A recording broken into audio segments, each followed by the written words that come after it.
Hi guys, this is Michelle from Virtual Miss Friday, and I have a really special person to introduce you to today. We actually met, her name is Tiffany, and we actually met on WEF. Now, if you've seen my last two posts about my trip to India, I spoke at a conference there called Women's Economic Forum, and I met Tiffany there, and we're going to talk about that a little bit more.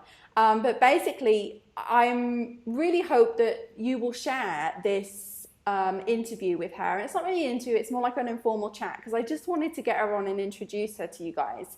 But it's gonna, I hope, open your mind to something that you may not have considered before.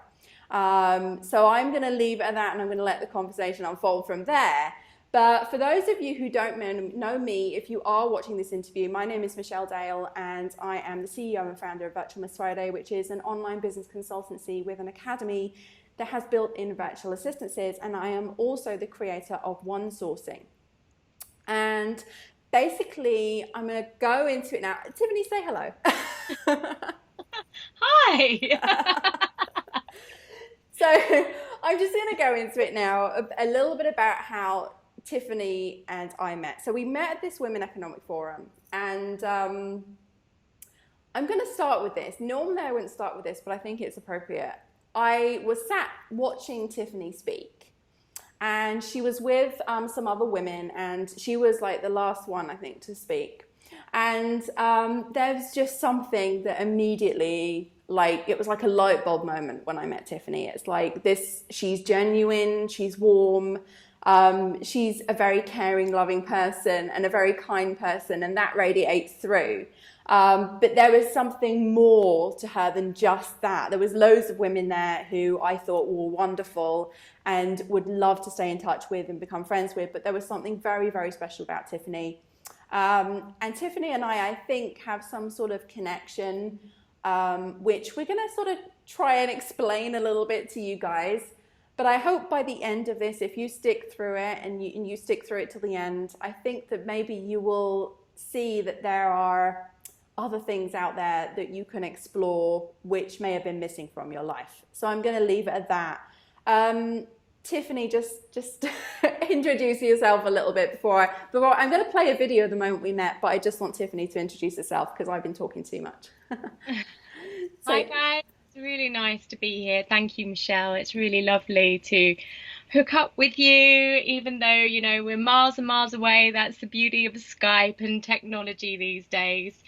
And as Michelle says, it was just amazing moment, which you're going to see. So I'm not going to say much about it this end of the video, but I'm just really excited at connecting with Michelle and seeing what magic kind of happens because it was there from the very beginning. And it's lovely to hear you say that too.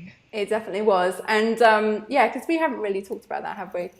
But I'm going to play a video. And this video was literally, the WEF was recorded. So this video was literally the moment that Tiffy and I first had our first interaction. We sound like a couple, but this is the moment we met. But this is the moment we met, our first interaction. So I just want you to see that this is how our relationship started. And from there, it just escalated into more weird.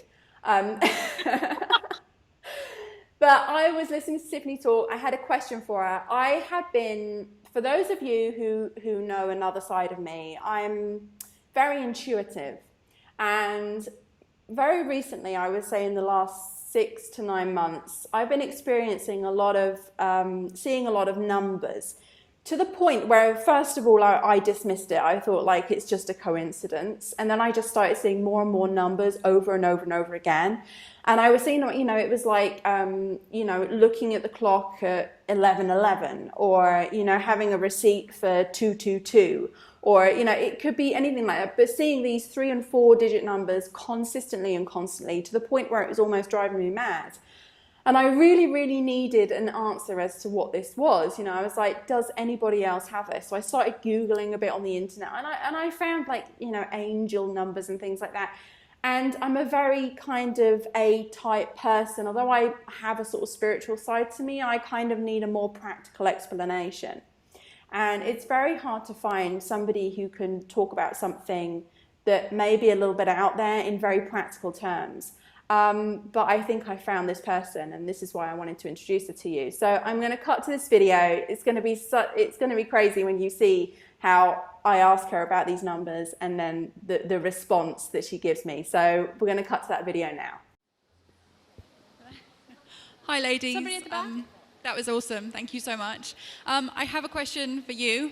I sort of understand where you're coming from a lot, and I was wondering what you thought about synchronicities in numbers, where you keep constantly seeing numbers over and over again, patterns of numbers, and it's getting worse and worse and worse and escalating. Do you know anything about that? Thank you. I really resonate with what you're saying. When I flew in yesterday, my plane arrived at 4:44 UK time, and I arrived at the hotel at 11:44 in room 444.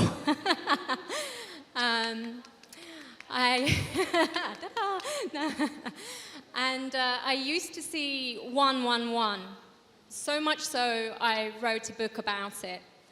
And that book is The Transformational Truth of You. So I see 111 as the activator of your path.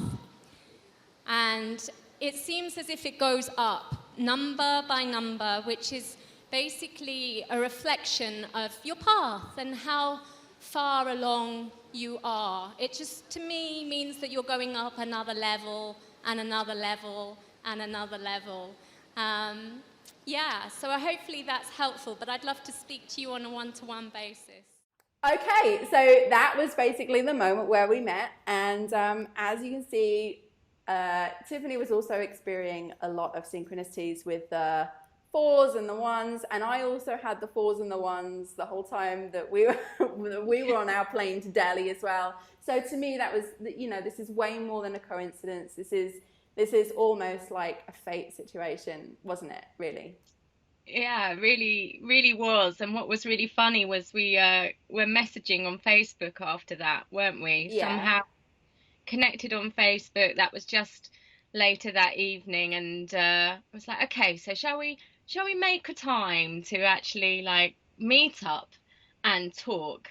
And something just went like around doing that, didn't it? It was just like, that energy's not there. And it was like, oh, okay. So I just said, well, let's just set an intention. And you were like, yeah, let's do that. Let's just set an intention. Do you remember? I remember. And then one day I was standing in the toilet, and this is so funny. I was standing in the toilet. This was a massive hotel. It was a big, what was it, like a 5-star hotel.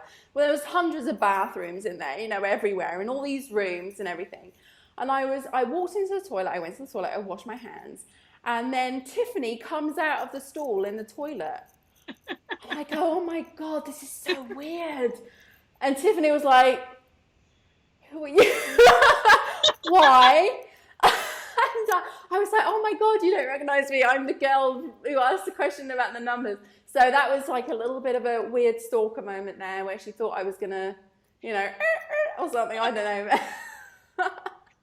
Yeah, it was the very next morning. So, it hadn't taken that long. But yeah, my excuse is that if you've seen on the video, Michelle was actually right at the back of a very dark, crowded room.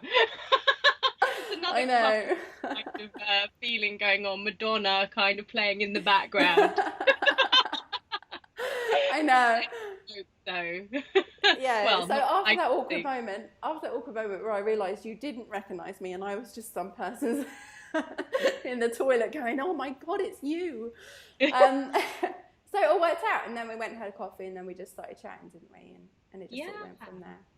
Yeah, really did go from there, and it's also very much still the beginning. But I think what we did was we found that there was more and more synchronicities. Like I recognized your accent, and I was living in Bath, for instance, and we were just, as we were getting to know each other more and more, it was like very parallel kind of existences. Yeah, it was.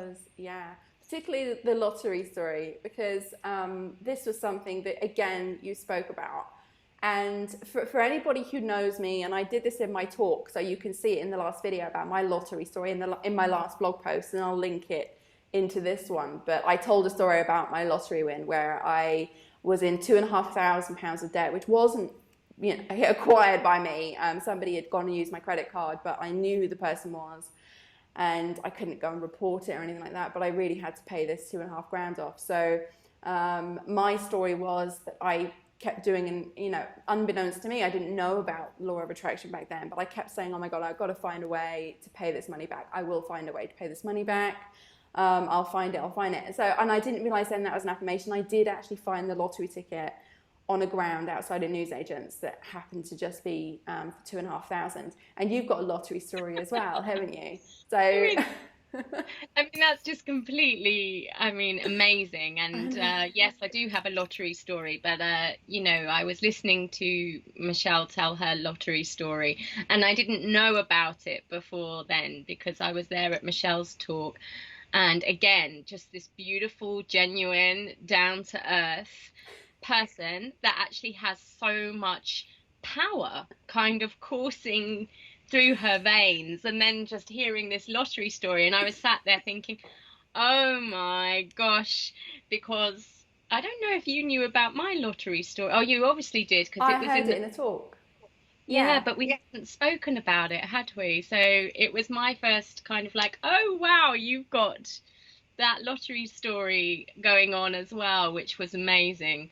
So my lottery story, well, I think the thing with Michelle is that she knows how to manifest, and actually from what I've got to know about you, Michelle, I think it's quite interesting that there's a parallel in terms of like big loss and big manifestations, you know, and kind of going through that kind of, it's not this kind of, how can you put it, like building uphill like this. It's much more like chasm mountain, which I think, a lot of people that are entrepreneurial have, like if you look at Richard Branson and things like that, they dare, don't they? They take the risks and everything expands, and sometimes that means that you have these massive losses and then these massive gains as well. But from where I was, I've come from a journey where my self-worth has been very low, and actually, I work with people on that now, and I see it in everybody. Actually, it's a big thing, a very big thing. But it must have been 2009, my lottery story, and in 2009 I wasn't even really that aware that self-worth was something that I really needed to work on, even though in some ways it wasn't something that I'd really clocked for myself. And what I was doing then was I was doing readings. So I read the tarot, and I was reading a tarot in a shop for one person that day. I only had one customer, and they happened to be a professional gambler. And I didn't get the correlation. I didn't think at the time anything of it. And I left the shop and I went to get my bus. And I missed my bus. And so this was Cornwall. It was like, you got to wait another hour. So I was like, oh, what do I do? There's not a lot to do. Oh, there's a shop over there. I'm going to go in the shop. So I went into the shop, and it was literally, the lottery desk was like pushed up against the door. So it was like, as you went in, you were smack bang face with the lottery desk. So I didn't have time to even think, oh, I'm going to get a lottery ticket. And what happened was the numbers were just there. They were just in my head, all 6 numbers. And it was something like 22, 23, 34, 36. There was something symmetrical. I can't really remember the whole of them now. And they were so crystal clear. And the dialogue went something like this. The numbers were in my head. And I went, no, don't be stupid. That can't be the lottery numbers. And the dialogue went, why? And I was like, wow, because they're symmetrical. You can't possibly be having symmetrical numbers in a lottery. Yeah, absolutely. Which was the response. Yeah. And I was like, okay, well, I'll compromise with you then. So I did. I put 3 numbers on one line and 3 numbers on another line. And I went to the till, and every cell in my being, I could feel it, was screaming, no, no, no, like just put the 6 numbers on the 6 lines. And I was still having this dialogue going, I'm going to miss my next bus. I can't afford to miss my next bus, was like what I was saying in my head. And yeah, I basically won 2 tenors instead of 4.5 million. Tiffany, that was a very stupid thing you did there.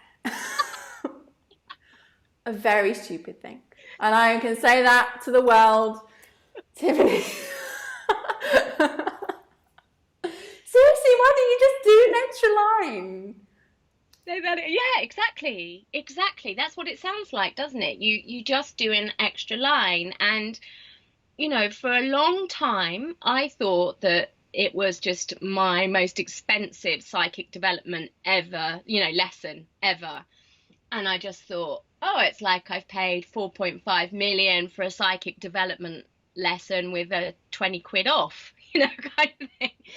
And I thought, oh, the lesson's about trust. It's about trust, and I need to learn how to trust.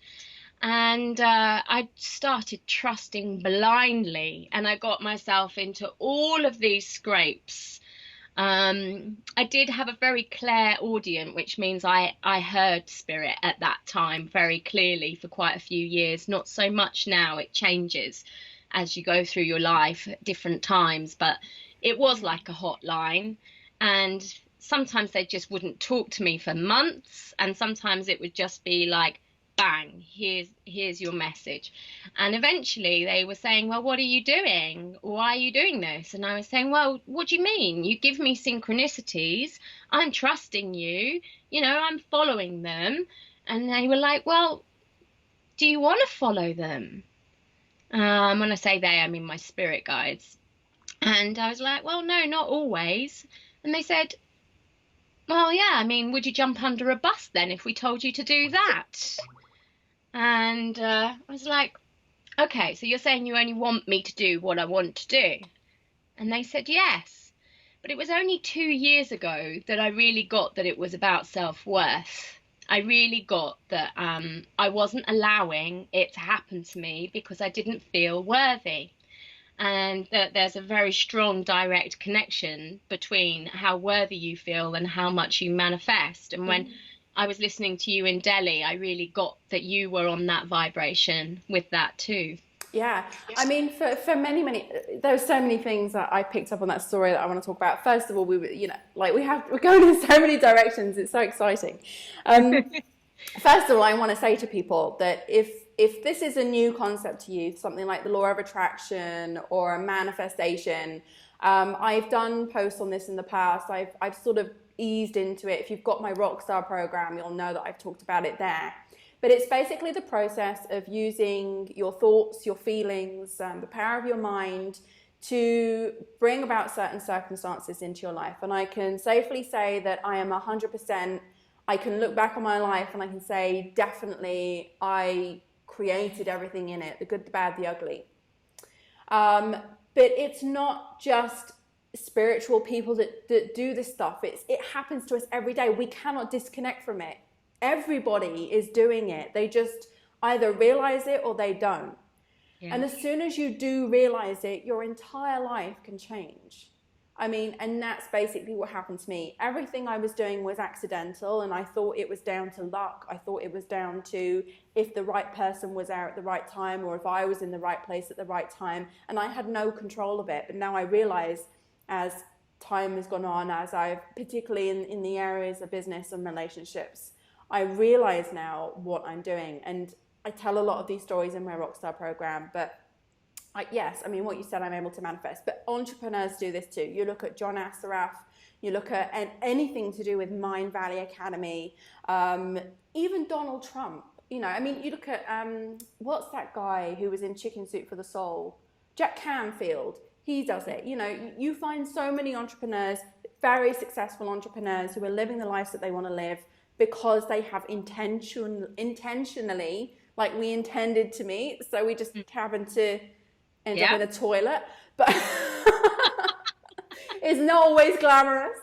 It was a glamorous toilet. It was a It was. It five-star had towels. hotel. It didn't have paper. It had real towels. Really good. So they're actually manifesting it. They're setting the intention.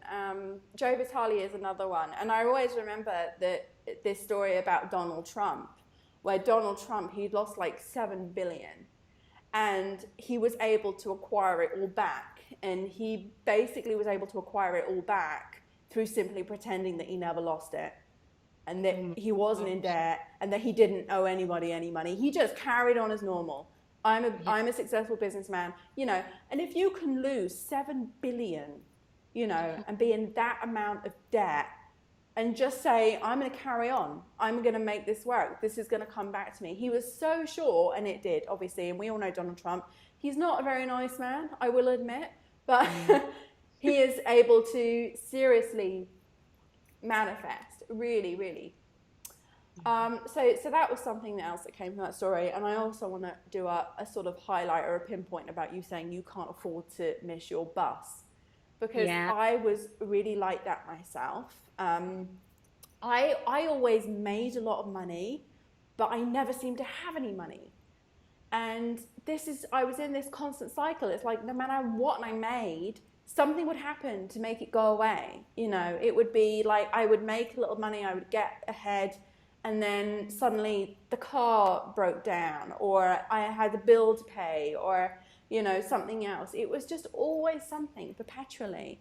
And then that would put me in a real lack mindset, because I would be so holding on to my money so tightly. And I would say, right, this is the only money I've got, and I've got to hold on to it. That it simply prevented me from ever actually making any more money. So I can really relate to that idea that, oh, I can't afford to do this, or I can't afford to that. Even though you've got this one shot opportunity that your instinct is saying, just go for it, even though it doesn't make any sense logically. This is a lesson, guys. This is your first lesson from this call, that you must follow your instincts, especially in terms of anything, relationships, business, you know, anything like that. Even if it makes no logical sense at all. Absolutely. You've got to do it. Because that's the point where things change, when you realize, you know, what you need to do in order to make things happen in your life. So, very sad lottery story, but, you know, again, it was a good lesson to learn. Hopefully you won't make that same mistake again. Well, yeah, and I just want to pick up also on that point about, you know, if something is like overtaking you, but it makes no sense, you know, what I work with a lot with people now is judgment, because it is our judgment that blocks us always. So I just want to tell you another little story, if that's okay, which demonstrates one of those dippy moments, I guess. You know, it's like people think they have all these dippy moments, but actually that's a judgment again. So one day I was holding a workshop in a shop in London. And it was a Sunday, and they were closed downstairs, and the workshop was upstairs. So I was having to man the door and let people in. And everybody was there apart from one person, I thought. And I thought this one person was a person who had been bought a voucher, and I hadn't heard from her. So I didn't know whether she was going to be on the course or not. So I said to everybody there, we just got to wait a few minutes and see if this person turns up. And as soon as it came out my mouth, I realised she wasn't booked on that day. She was booked on next Sunday. And I thought, okay, what do I do? Do I just say, oh no, I got that wrong, and, you know, look stupid already? Or do I play along with it? So I thought, okay, I'll play along with it. So I just went, I'll have a look outside the window. So I opened the window and I stuck my head outside the window, and there was somebody downstairs. And I went down there. and opened the door and said, "Are you here for the course?" And she said, "Yes." And I said, "Did you book?" And she said, "Yeah, but I never got anything back." And we had an amazing connection as well. She's still a client to this day, and that was like 5 years ago. And we Yeah. had all these synchronicities between us. Yeah. It's a special connection. But if I'd have said to the people upstairs, "Oh no, sorry, I got that wrong," she would have still been locked out there. And, well, obviously not. She would have gone home, I'm sure. But Freezing you cold. understand what I mean. Yeah. So it's like the judgment. It's like the judgment on ourselves or the judgment on the information, that actually really blocks us getting somewhere. So I just wanted to bring that up because I think that's important. It's a good point. I think at this point it would be a really good time to sort of explain in a little bit more detail about what you do, basically. We've talked about the law of attraction. We've talked about a little bit about spirituality and intuitiveness. We've talked about hearing spirits, which, a lot of people go, "Ooh, it's a bit weird." But I have to say, before you go into this, I have to say that not many people know this about me, but I have been able to communicate with voices in my head, if you want to put it that way. And since I was probably about 8 years old, I've seen things that a lot of people don't see. I have made predictions. One prediction was one I made last year, that my mum had just put her house on the market, and I don't do tarot, but I have tarot cards, and I occasionally consult the tarot cards. I used to consult them a lot, and then it sort of got less and less over the years as I've learned more how to work with myself and my own abilities, which we all have. I am not gifted. I have the same abilities that you have, that everybody has. It's just some people are a little bit more tuned into them. So don't think to yourself, "Oh, I don't have this ability. I'm not spiritual. I'm not this." You absolutely are. You just simply have not flicked the switch yet or turned it on. And it's within all of us. And Tiffany was introduced to this at a very young age, like the age of 4, wasn't it, or something? Yeah. She started to realize that there was something a little bit different. And I started to realize that there was something a little bit different when I was about 8. And like, for example, I did a tarot reading for my mum. She's the only person I do tarot readings for now. I don't do it for other people, but she always asks me when she comes to visit. And I predicted last year that she would sell her business to a guy called Steve. And lo and behold, she came back to me last year for another reading. And she was like, "Oh my God," she said, "I'm just looking at these notes." She said, "Look, you told me Steve was going to buy the business." He did. It was Steve. So, I mean, these things happen, fairly frequently when I set my mind to it. And I don't believe that. I believe this is more scientific than we care to admit to. Particularly. So come at it from that angle, guys. This isn't like, Mystic Meg with a crystal ball, chanting or anything like that. This is almost like science, and tapping into potential that we have as individuals. And I've always known that potential is there, and so many things have happened in my life that are unexplainable that I totally manifested. I do affirmations, I do visualizations, I do paraliminals. I really work a lot with my mind, because I really truly believe that is about 80% of the battle. If you can do 80% of the work with your mind as to how you want to live your life and achieve things, with the help of being intuitive and listening, not listening to the crazy voices in your head, but just listening to, like, meditating, listening to what your thoughts have to say to you. And paying attention to those. Really paying attention to those. So I'm going to leave it at that. And Tiffany, I'm going to let you tell everyone really what it is that you do. Okay, yeah. To pick up from what you were saying about, how it's scientific, which is also my belief that science and spirituality are actually one and the same thing. It's just different ways of looking at it. I would say that what I do is I work with the supernatural.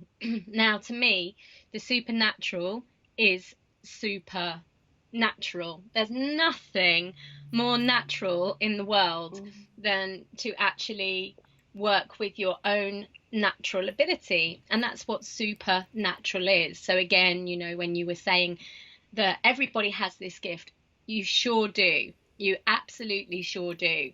Like when I taught psychic development for many years for a company, you know, people wouldn't believe that they would be able to see an aura by the time they came home. And I wanted to give them a money back guarantee, because it was like, you will, you will. And I never had anyone that didn't see an aura by the time that they left. It's just the way society is. You know, we go into school and we're taught to value the left side of the brain, which is the logic side of the brain.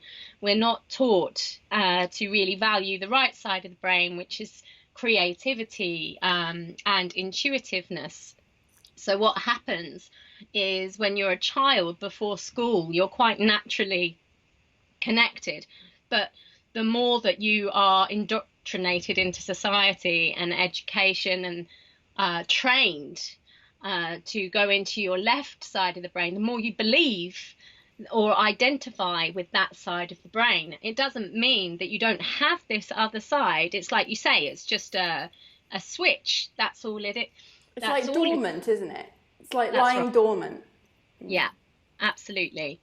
And I think I was just quite blessed, because I think I was kind of untouched by the education system in a way. And so my switch was just, it was very strongly on at 4, which was when I actually started school to be. So that's interesting, you know, just that the moment I start school, it's almost like Spirit have whacked my switch right up, you know, to make sure that I managed to kind of sail through that and stay connected. And so I was known as the weird one, that weird things happened to, and weird just means connected to fate. That's all it means if you look it up in the dictionary. Yeah, I didn't understand it myself. I was very much in a place of looking for understanding, because I didn't have a very easy childhood. And when it came to being a teenager, I got very heavily into the tarot. And the tarot is just a mirror. And that's how it predicts, because people are predictable. So it shows you the patterning that you're in. And there's 2 ways you can use it. You can use it and say, okay, that's a prediction that's going on. Or you can use it to wake someone up. You can go, look, this is the pattern you're in. How does that feel? Do you resonate with that? Do you want to change that? You know, so you can actually use it for fostering consciousness. But I didn't understand that when I was 14 years old and desperately looking for everything to be okay and in a really dark place. And it just kept coming up with the same so-called dark cards, like the Devil, the Tower, the Ten of Swords. And I developed obsessive compulsive disorder, and it took me down a very dark path, and not a very healthy path at all. I just kept trying to get an answer that was different, and it never would give me that, because actually I was going more and more downwards. And this is spirituality for you. You kind of have to learn the hard way until you actually learn a different way. You know, it just sometimes it's sometimes activated by a painful event, and you kind of have to go through that traumatizing catalyst to actually really start to understand and be able to go, oh, okay. And that's when the power starts to come in, when you understand how to work within yourself and what you can do within those perimeters, and then everything starts to actually unfold from that point. So around 14, I guess, was when I really started on the dark, hard path of having this power, trying to understand it, and really going down the wrong way with it. And it was when I was 20, and well, I was 19 actually, but I was pregnant, and I did a reading, and I saw that I was going to lose the child. And I thought, okay, I'm never doing this again. And if I just shut them away in the cupboard, and just don't tell anyone that I've done it, and if I just deny it totally, then I don't have to worry about it. It's not going to happen. And that was my way of dealing with it, because again, I didn't understand that it was just a mirror. I thought it was a prediction. I was coming from fear. And I was just like, okay, I'm not going to deal with it. And that was my way of dealing with it. And when my daughter was 4 months, as you know, she passed. And I started to tell people. And instead of people saying, don't do that again, they started saying to me, oh, will you read for me? Which was a real surprise. It really wasn't what I expected. And I started to think, okay, if I've lived through everything I've lived through with the tarot, then maybe there's a way that I can work with it to actually help people live through what they are living through, and find a way to empower them. And that's what I did.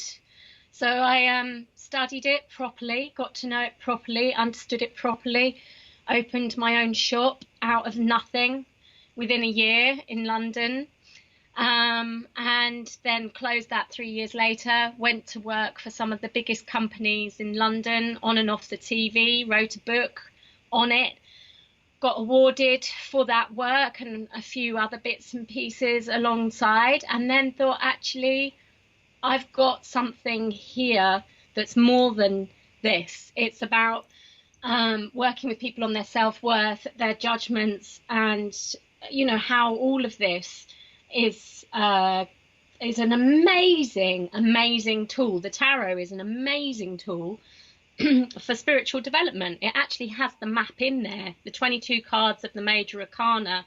Major means major, and arcana means box of secrets. And the tarot is made up of 2 decks, major arcana and minor arcana. And the major arcana is basically a picture, a story of what every soul goes through in life. And when you look at the tarot that way, and you see it as a map for spiritual development, oh my gosh, it's incredible what it kind of unlocks in you in terms of the understanding of yourself, and the permission to be yourself, and the connection that you feel with the universe. And when you have that, that obviously starts to heal your self-worth and helps you to manifest. And so that's what I do now. That is quite phenomenal. Again, I was like having these moments where I'm like, oh my God, that's, I got to say something about that. So I'm just going to like summarize everything here. First of all, I can say I can definitely contest to things being triggered through some sort of event or trauma, because when I was 8, when I first noticed something, it was my parents were going through a very nasty divorce, and I was an only child, so I spent a lot of time on my own. We were moving around. I was kind of taken out of school, and it was just a very difficult time for me because I felt very alone. But that was the moment where I first noticed that I was starting to see things, and I told my mum about it, and I don't think she really sort of, it was just like a dream, or don't worry, it's nothing, and things like that. And anyway, one day I sat down with my dad, and I was at his house. I was visiting him on a trip.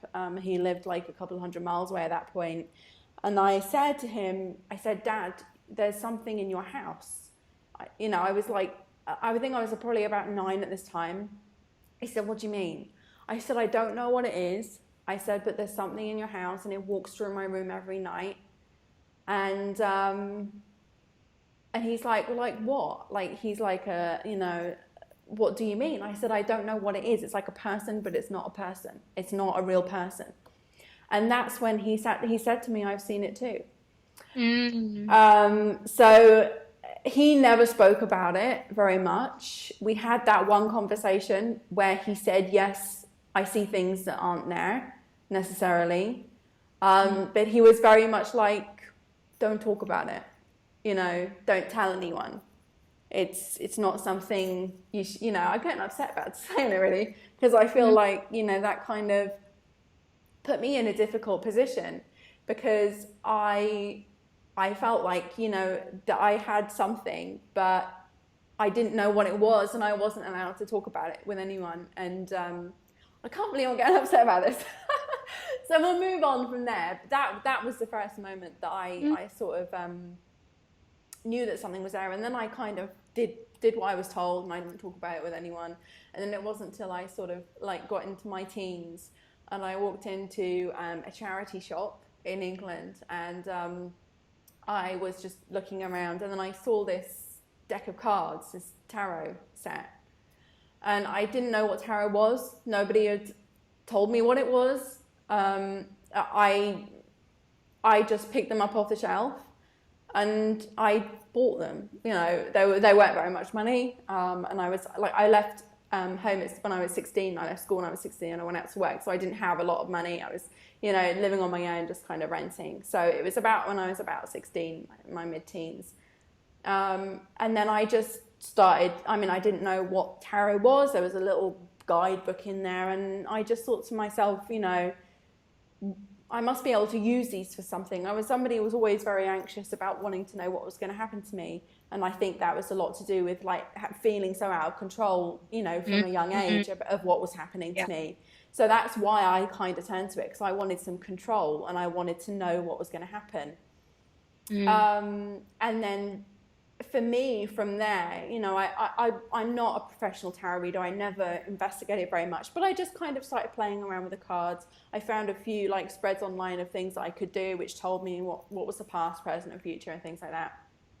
But it wasn't great, and I started I whittled it down to like doing yes and no ones.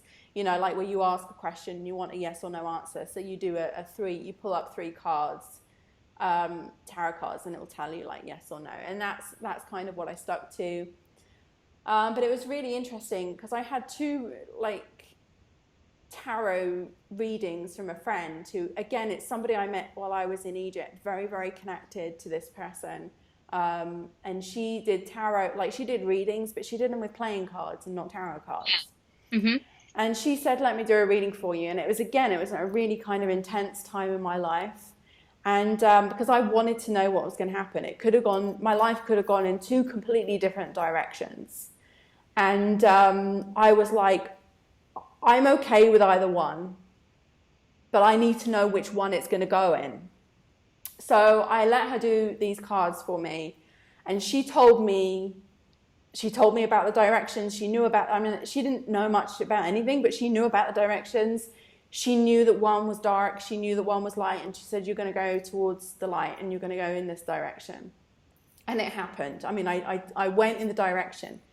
And I thought to myself, God, she's brilliant. She predicted that. But then I realized many years later, I got her to do another one for me when I was in a very different place in my life. And I realized at the time that what she was doing before wasn't a prediction. She was just simply telling me what I desired the most in my life, or what I believed could have happened to me in my life. It was more like a sort of, you got these 2 options, this option, but this is the option you want to take. And I kind of took it like that. And then she did another reading for me, and everything happened, and I knew it was going to happen because that's what I was intending. The things I was asking her questions like, oh, is this going to happen? And she was like, no. But it's not because I didn't want it to happen. It's simply because I didn't really feel it that much. It's like I wanted it to happen up here, but not really in here. And everything comes with this really, really intense emotional feeling. And I think, from my perspective anyway, that what tarot cards do is, like you say, it's a mirror. It shows you what's going on in you at that point. What happened with your daughter is tragic. And I don't know, can I ask you how you would interpret that of what you saw in the cards? How... you don't have to answer this question if it's too difficult for you, but... Absolutely fine. Are you asking me if I saw those cards now, what would I do? Is that what you're asking me? I'm asking you, do you think, I don't know, I'm asking you really, yes, if what would you do now? Now you know what you know. What would you do now in that situation? How would you feel like it could have been changed, or do you feel the fact that you were so fearful and dwelling on it, that's what the cards show? I don't know. I'm curious.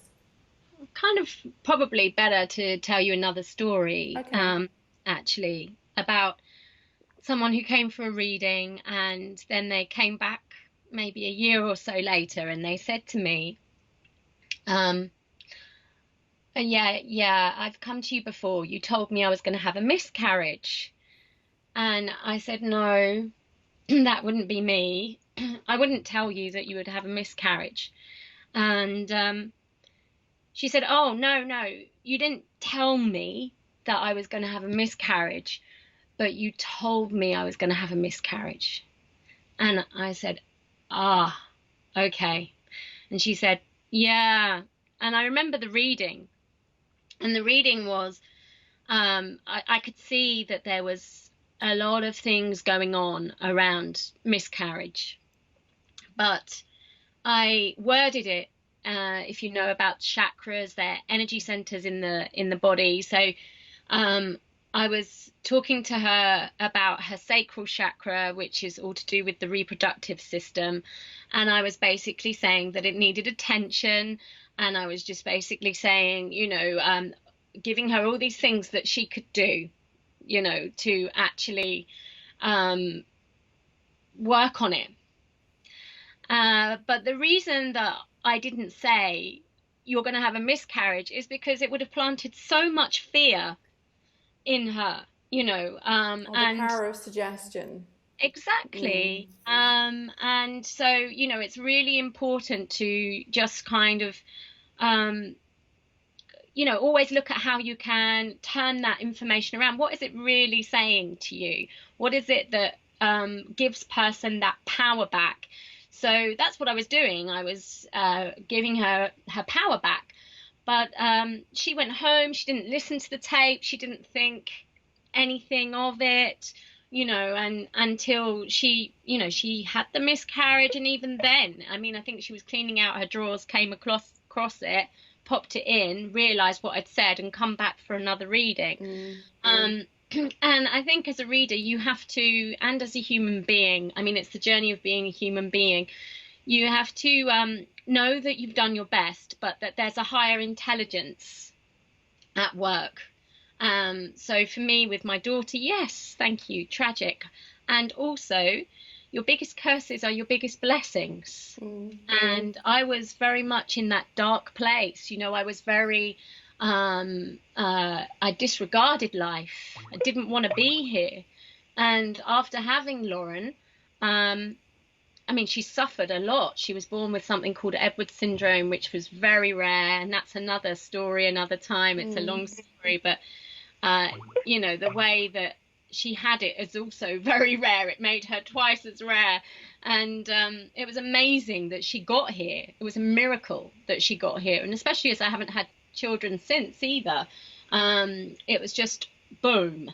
And I was told when her due date was by a stranger in the street when I was 6 weeks pregnant. Just walked up to me and told me.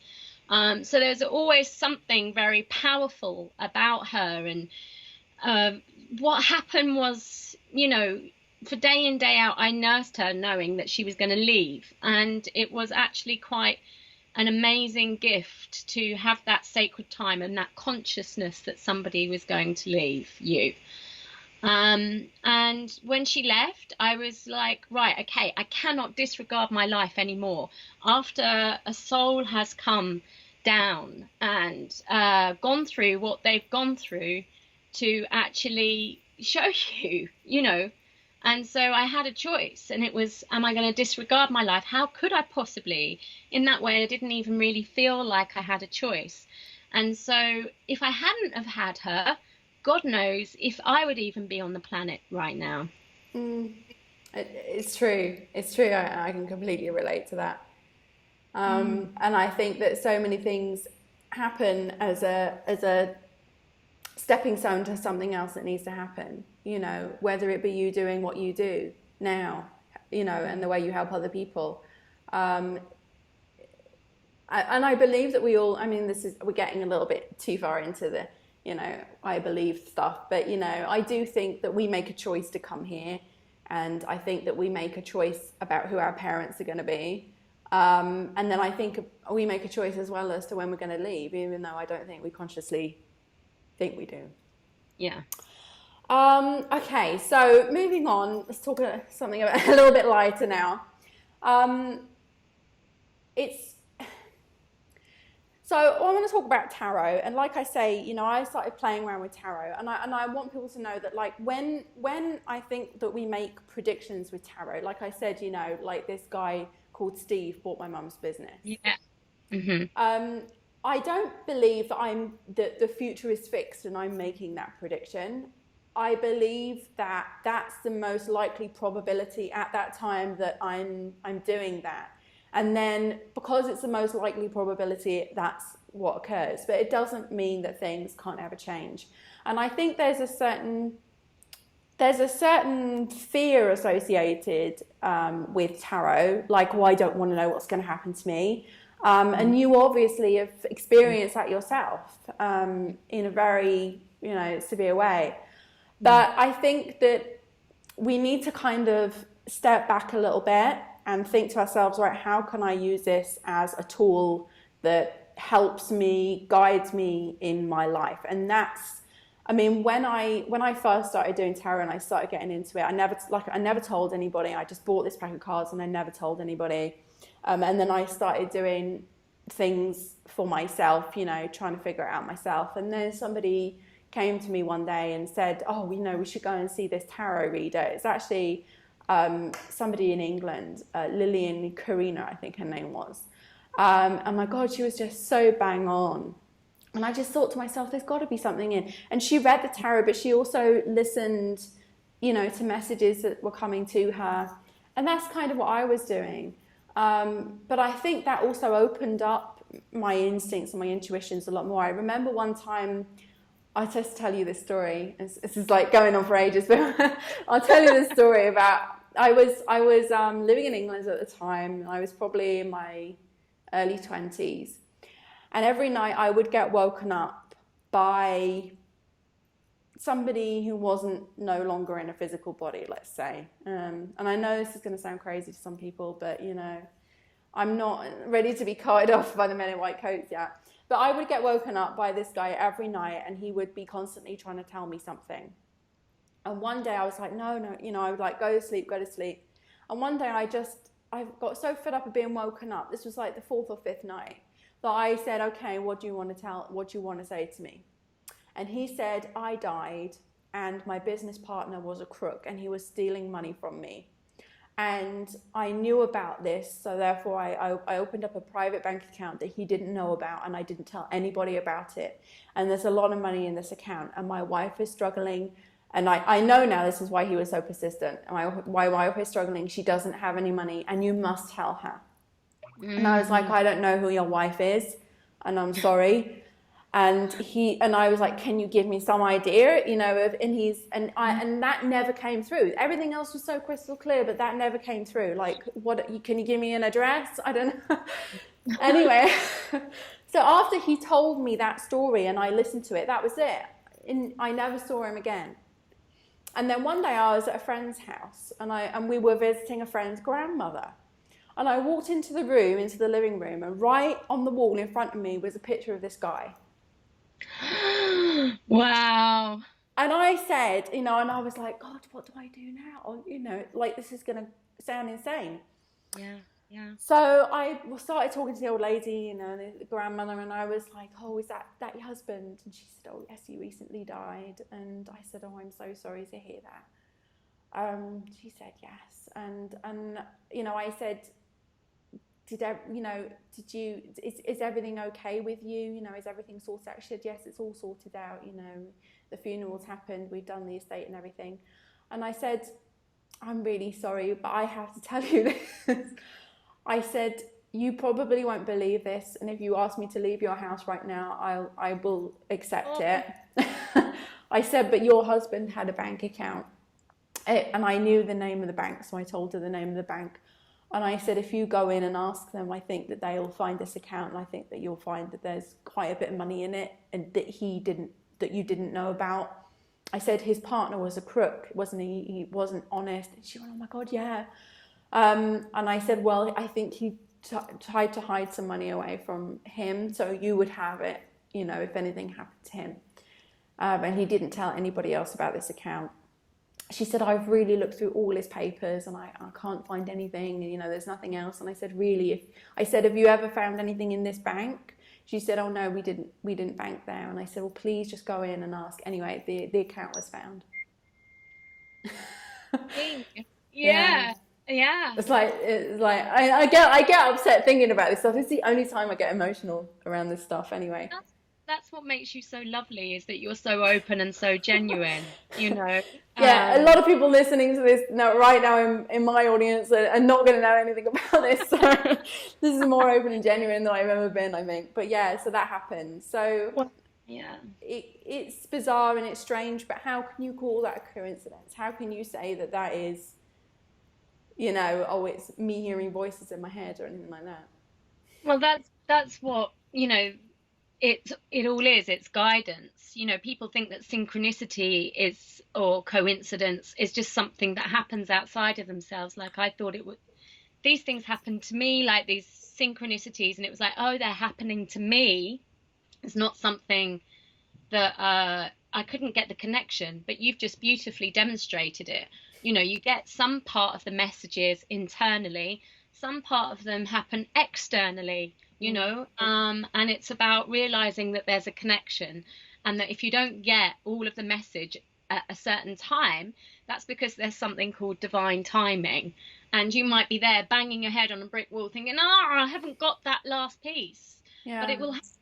It just happens when is the best time. And we're in such an immediate gratification thing. It's like, you know, I was like, this is stupid. I don't know who your wife is. I don't know where she is. Give me an address. Do something. I never saw from him again. You know, and I would say, I mean, it was a fair while later. It was probably about 6 weeks later that I just walked in and I saw the man, you know, staring right in front of me. It was the most bizarre thing. But it's a horrible situation to be in sometimes. But in other times, it's a very good one. You just have to be courageous. Sorry, I thought it's all dinging off since we started talking about your message coming through, but I've forgotten that dinging was courageous. That's what I was saying, wasn't it? That's what courageous means. It's to speak from the heart, and it's to be you. And you know, if we all have the courage to be ourselves, I mean, just think what would have happened if you judged that information, or you judged yourself and you were like, no, I can't say this to this person. I mean, she would have gone on suffering and he would not have been at peace. Neither of them would have been at peace.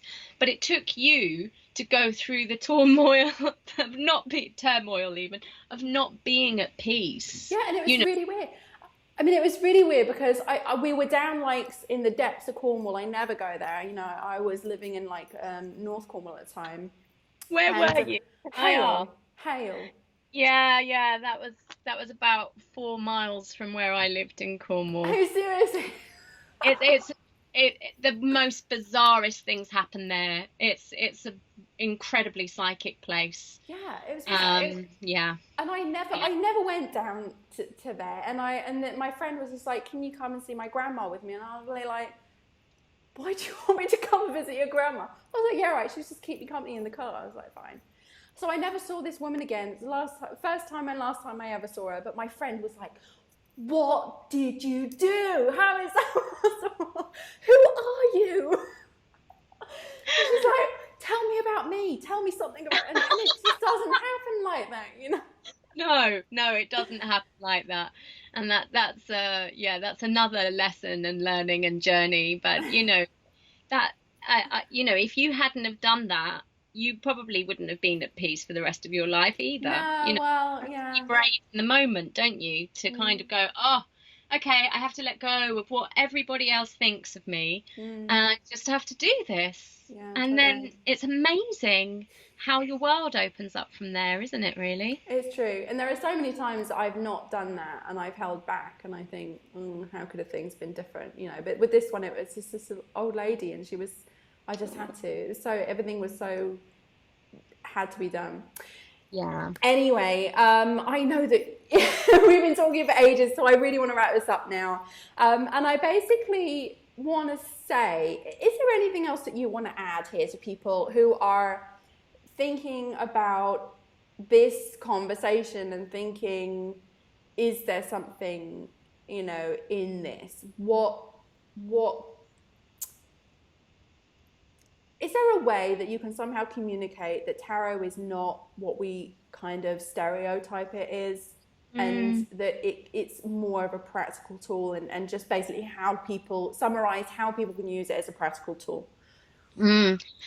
Summarizing how to use tarot as a practical tool might even be out of my remit in terms of Can you ways. use it to answer questions? Can you use it to, if you've got a dilemma in your life and you're not sure which direction to take, can you use it for that?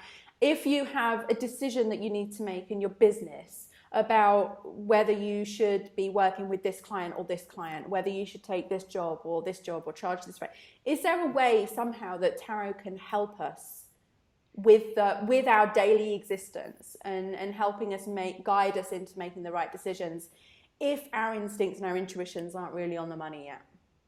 I think you've got it with the instincts and the intuitions, because the tarot is a mirror. And so, it's the real way to get to a place of being able to feel like you're coming from a good place with the tarot is there's a way to approach it has got to be different. So it's got to be more in a place of what is it showing me? What am I learning? It's more the internal questions. When you go into the external questions, you go into that place of trying to control. And when you go into that place of trying to control, you go into fear. That's what's underneath it, is fear. Fear and control are dark lessons. So basically, to get to that place with tarot, you have to be able to see it as a mirror, and to see it as a mirror is to ask the internal questions, such as what is it that I need to know about this situation? What is my lesson here? What am I not seeing? So it's all about learning how to do that, and also open yourself to the information that it wants to give you. So the way that I tend to work with it is very much more, it's not even really about readings, it's actually about working with tarot outside of that remit, with certain exercises that you can do quickly, and literally you can do one exercise in a few seconds, another one in a couple of minutes, and you do those at the beginning of the day and then see what happens during the day.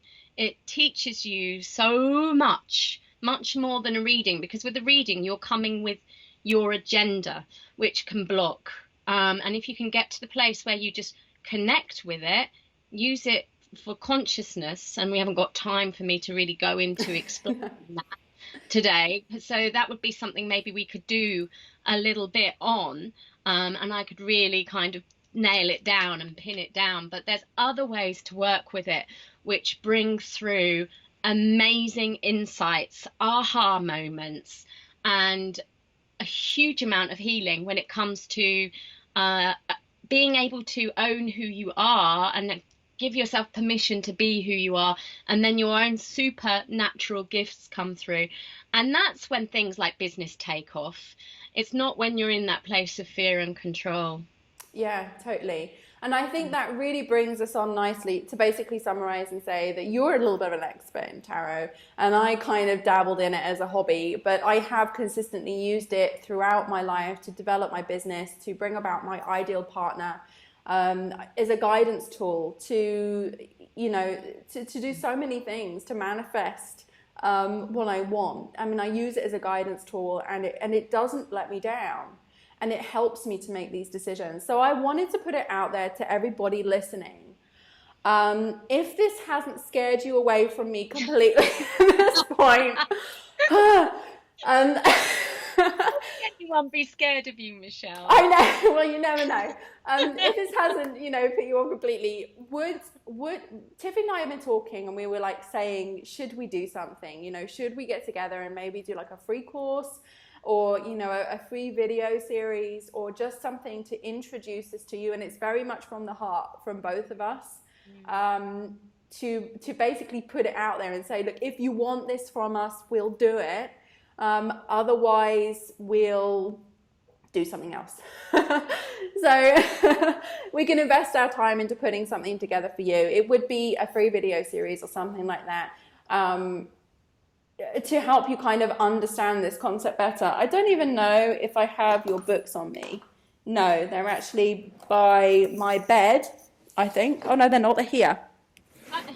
I sleep with your books. But I moved them in here. So if you want to know more about Tiffany and what she does, she's got the Transformational Truth of You, which is an awesome book. I actually prefer this one to the Transformational Truth of Tarot, but this one came first and this one came second. So I think for you, I think you'll find what your favorite is, and you probably have to read both to find out what your favorite is. So you have to get both. So it's the Transformational Truth of You and the Transformational Truth of Tarot. So those Tiffany's books, and they're signed as well. So I'm quite lucky. I'll sell them on eBay to anybody.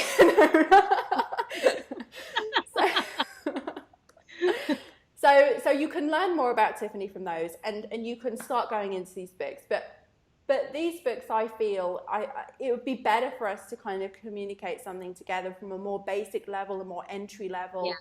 As a way through onto those books. So if you guys want something from us, we are prepared to put that together, aren't we?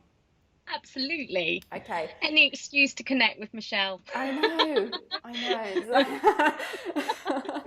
I'm such a pleasure to be around. No. So we will do that for you. So what you need to do is leave a comment below this video or below this blog, wherever you are, or on Facebook, whatever. We'll collect all the comments together. If you're seeing this right now, wherever you are, there'll be a place where you can comment.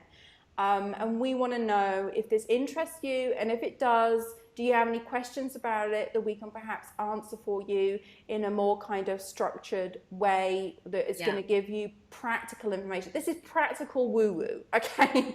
This is what it is. It's woo-woo, but it's going to be really, really practical. I'm a very sort of type A personality, quite left brain, very much engaged on the other side, but still quite left brain. So it's going to be real kind of stuff that you can actually get to grips to, use as a tool, use in your daily existence. It involves tarot, probably a bit of law of attraction stuff we'll talk about, a little bit of synchronicity stuff we'll talk about, and just kind of make it more structured for you guys. So that's our offer, isn't it? Yeah, and there's some real quick, easy ways that I think if you just bring it into your life, you can see kind of almost instant like wow moments. And so it's just, I'm very passionate about this information, as you can see in Michelle as well. There's something building out there, and it's a kind of culmination of the collective consciousness. And again, that sounds woo-woo, but it just means we're all coming together. I think there's so much that information that is wanting to come through, and you can see that in the internet, for instance, and it can feel like overload, and sometimes it feels like these things, they're trying to come together and then they almost repel, or they bounce off, or so it's like this feeling. And it's like, if that's in you as well, that's okay, that's all part of the process. And just come on, see what we've got to give, see what happens for you, because what's the alternative?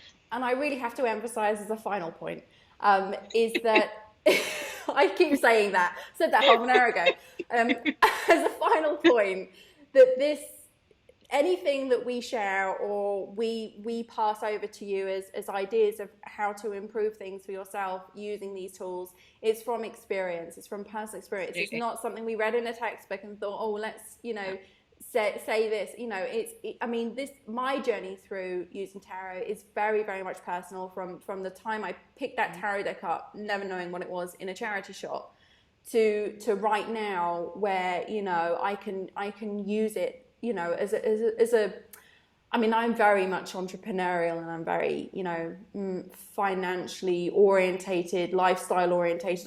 When I want something, I want it to happen in my life, whether it be a business goal, or whether it be a life goal, or whether it be a family goal or a relationship goal, you know, and I'm dead set on making it happen. And is tarot the only thing that makes it happen? No, but I certainly use it to fast track my way to an end result if I want to achieve it. So this could potentially help you if you are in a similar situation where you're not quite sure where to turn. I think that Tiffany and I can put something together for you that is really, really going to help, that isn't going to be too, you know, like way off the charts. I mean.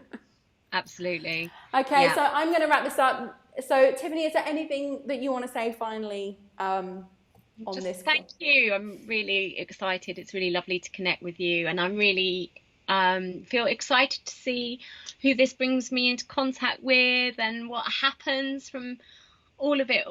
Thank you very much. You're welcome. And guys, definitely we need your questions, your comments, as many as we can get. Don't be afraid. If you want to post us Zippy or Bungle or George, we don't mind. You don't have to use your real name. But you have to leave us a comment just to let us know, because we won't do this unless we've got enough people who are really, really interested in it, okay? So, and that's again down to value. We all value our time, and we just want to really help the people who want to be helped. So if you value what we have to say, do please leave us a comment. And so thank you very much, Tiffany. You've been totally awesome.